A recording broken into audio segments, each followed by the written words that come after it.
Hello दोस्तों। आज है 19 नवंबर। तो आज की क्लास में हम बात करेंगे 19 नवंबर से संबंधित महत्वपूर्ण करंट अफेयर्स के प्रश्नों पर, जिसमें पहला प्रश्न है कि हाल ही में किस फिल्म ने 38वें लीड्स अंतर्राष्ट्रीय फिल्म महोत्सव में सर्वश्रेष्ठ फिल्म का पुरस्कार जीता है।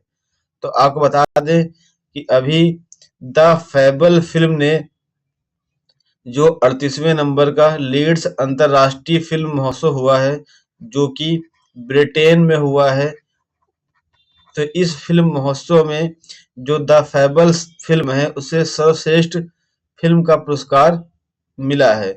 जो ये द फेबल फिल्म है यह मनोज बाजपेयी के द्वारा अभिनीत की गई है। अब बात करते हैं कि जो 38वें क्रम का लीड्स अंतर्राष्ट्रीय फिल्म महोत्सव है, इसका आयोजन ब्रिटेन में किया गया, क्योंकि जो ये लीड्स इंटरनेशनल फिल्म फेस्टिवल है यह 1987 में शुरुआत इसकी हुई थी, और जो प्रतिवर्ष नवंबर माह में ही ये लीड्स में आयोजित होता है। लीड्स जो कि ब्रिटेन में स्थित है। जो द फेबल फिल्म है, यह फिल्म जो है मनोज बाजपेयी के द्वारा अभिनीत की गई है, और इसके जो निर्देशक हैं वो राम रेड्डी हैं।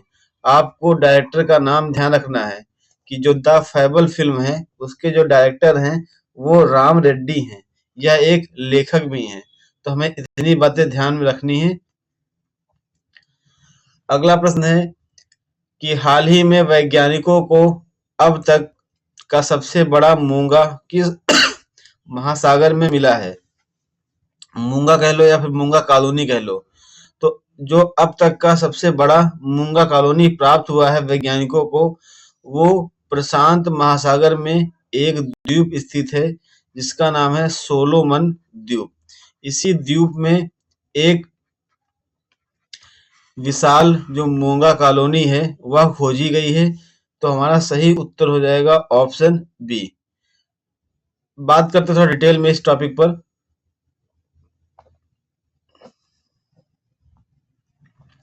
कि ये चर्चा में क्यों रहा है। तो आपको बता दें कि अभी हाल ही में वैज्ञानिकों ने दक्षिण पश्चिम प्रशांत महासागर में अब तक का सबसे बड़ा मूंगा या अब तक की सबसे बड़ी मूंगा कॉलोनी की खोज की है। तो जो मूंगा होता है एक प्रकार का कोरल होता है। जो कोरल है वो कई छोटे बड़े जीवों का एक संग्रह होता है जिसको कोरल बोलते हैं। अभी इसकी जो खोज हुई है वो सोलोमन द्वीप पर इसकी खोज की गई है। ऐसा माना जा रहा है कि यह 300 वर्ष से अधिक पुराना है, और जो ये मूंगा है या मूंगा कॉलोनी है वो 34 मीटर चौड़ी है और 32 मीटर लंबा और 5.5 मीटर जो है ऊंचा है। ध्यान रखना है। अब बात करते हैं कोरल के बारे में, जिससे अक्सर प्रश्न पूछे जाते हैं। जो कोरल है यह एक समुद्री जीव है, आप जानते भी हैं। इसको प्रवाल और मृजान भी कहते हैं। यह आनुवंशिक रूप से कई सारे जीवों से मिलकर बना होता है जिनको पॉलिश बोलते हैं। जो कोरल है ये कोरल, इसको प्रवाल भी कहते हैं।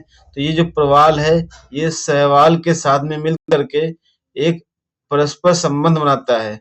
संबंध क्या होता है कि जो प्रवाल होते हैं ये प्रवाल शैवालों को आवास या रहने के लिए स्थान प्रदान करते हैं, और यही जो शैवाल हैं ये प्रवाल को भोजन के रूप में कार्बोहाइड्रेट को प्रदान करते हैं। इसलिए प्रवाल और शैवाल में परस्पर संबंध बने रहते हैं। जो प्रवाल हैं ये चूना प्रधान जीव होते हैं, क्योंकि इनके द्वारा जो कैल्शियम कार्बोनेट है ये छोड़ा जाता है, जिसके कारण समुद्र के भीतर चट्टानें बन जाती हैं, और इन्हीं चट्टानों को प्रवाल भित्तियां कहते हैं या मूंगे की चट्टान कहते हैं। साथ ही ये जो प्रवाल भित्तियां होती हैं इनको समुद्र का वर्षावन भी कहते हैं। ये प्रश्न बहुत बार पूछा गया है कि समुद्र का वर्षावन किसे कहते हैं, आप इसको ध्यान रखिएगा। और आपको बता दें कि यह विश्व का दूसरा सबसे बड़ा या सबसे समृद्ध इसको इकोसिस्टम बोलते हैं। अब बात करते हैं कि कोरल के बनने के लिए क्या परिस्थितियां होनी चाहिए। आपको बता दें कि जो इसके लिए परिस्थितियां हैं, जो ये डेटा लिखा है एग्जाम में सीधा इसी डेटे को कॉपी पेस्ट कर देता है और आपको चूज करना रहता है। जैसे ये पानी की लवणता दी है तो 27% से 40% के बीच में ही अगर होगी लवणता तभी कोरल का विकास होगा, अदरवाइज कोरल का विकास नहीं होगा। यह एक कोई शर्त नहीं है।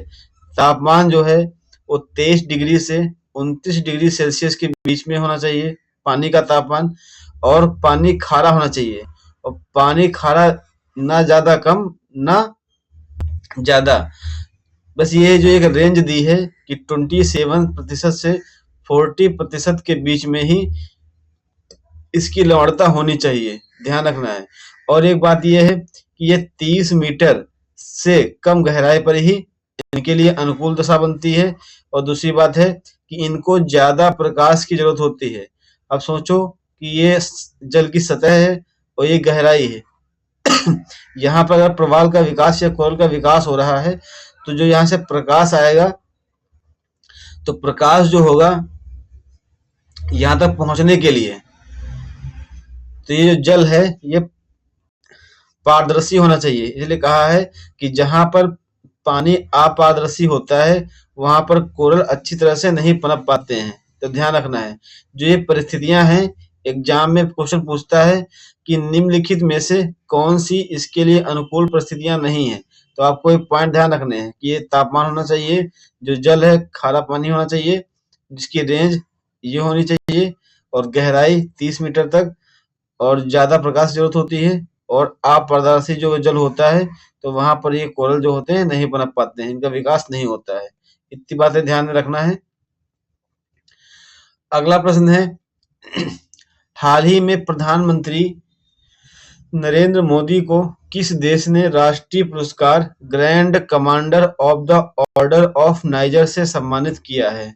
तो आपको बता दें कि अभी हाल ही में जो नाइजीरिया, गलती से नाइजर लिख गया है, ये जो नाइजीरिया है, इस नाइजीरिया ने प्रधानमंत्री नरेंद्र मोदी को जो इसके देश का दूसरा सर्वोच्च पुरस्कार है grand commander of the order of niger, इसके साथ इसे सम्मानित किया गया है। आपको बता दें कि जो यह grand commander of the order of niger पुरस्कार है यह 1969 में जो महारानी एलिजाबेथ हैं उनको यह पुरस्कार से सम्मानित किया गया था, और 1969 के बाद से पहले ऐसे नेता बन गए हैं नरेंद्र मोदी जी जिनको यह पुरस्कार से सम्मानित किया गया है।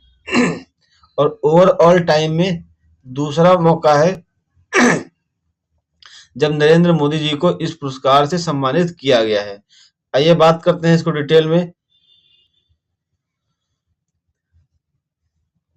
कि जो प्रधानमंत्री नरेंद्र मोदी जी हैं इनको नाइजीरिया का जो राष्ट्रीय पुरस्कार है grand commander of the order of niger से सम्मानित किया गया है। और जो यह पुरस्कार प्रदान किया गया है इसलिए ताकि जो भारत नाइजीरिया के संबंध है वो और बेहतर हो सकें और जो राजनीतिक कौशल और शानदार योगदान है बना रहे। जो यह पुरस्कार है यह नाइजीरिया का दूसरा सर्वोच्च राष्ट्रीय पुरस्कार है, ध्यान रखना है। और इसकी शुरुआत जो हुई थी 1963 में हुई थी। यह पहली बार 1969 में जो 1969 में महारानी एलिजाबेथ को सम्मानित किया गया था, और इसके बाद से प्रधानमंत्री नरेंद्र मोदी इस पुरस्कार से सम्मानित होने वाले विश्व के दूसरे और 1969 के बाद पहले विदेशी नेता बन गए हैं, ध्यान रखना है। अब बात करते हैं नाइजर के बारे में। जो नाइजर है यह पश्चिम अफ्रीका में स्थित एक देश है। इसकी जो राजधानी है आप देख पा रहे हैं कि ये बेनिन है, और ये नाइजर है, ये चाड है, और ये कैमरून है। यानी नाइजर, चाड, कैमरून, बेनिन से नाइजीरिया की सीमा लगती है, और इसकी राजधानी जो है अबूजा है, और इसकी जो मुद्रा है वो नायरा है। इसकी राजधानी बहुत पूछी गई है नाइजीरिया की, ध्यान रखना है। अगला प्रश्न है कि हाल ही में सुपर टाइफून मैन ई से किस देश के 6.5 लाख से ज़्यादा नागरिक विस्थापित हुए हैं? तो आपको बता दें कि जो टाइफून मैन ई है, इसने अभी हाल ही में फिलीपींस में भयानक तबाही मचाई है। तो हमारा सही उत्तर हो जाएगा ऑप्शन ए। अगला प्रश्न है, हाल ही में किस मंत्रालय ने सक्षम ई तरंग प्रणाली शुरू की है?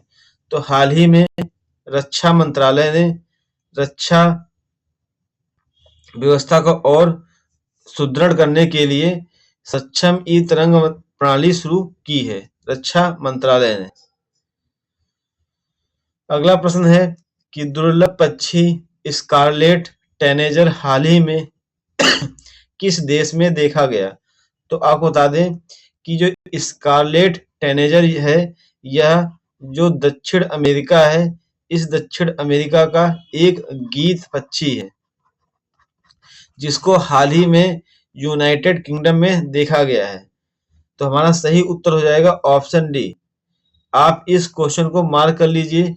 जो स्कारलेट टैनेजर है, इससे संबंधित एग्जाम में क्वेश्चन आने की बहुत ही संभावना है कि जो पक्षी है, ये पश्चिम अमेरिका से संबंधित है, दक्षिण अमेरिका में पाए जाते हैं गीत पक्षी, और इनको अभी हाल ही में यूनाइटेड किंगडम यानी कि यूके में इनको देखा गया है, जिसके कारण जो पक्षी है चर्चा में रहा है। अगला प्रश्न है कि हाल ही में किस देश की राजकुमारी यूरिको का 101 साल की उम्र में निधन हो गया है? तो आपको बता दें कि जो राजकुमारी यूरिको हैं, यह जापान के शाही परिवार से संबंधित हैं। तो हमारा सही उत्तर हो जाएगा ऑप्शन ए, जापान। आपको बता दें कि जो जापानी शाही परिवार की सबसे बुजुर्ग सदस्य थी, उनका नाम था राजकुमारी मिकासा। इनका अभी हाल ही में 101 वर्ष की आयु में निधन हो गया।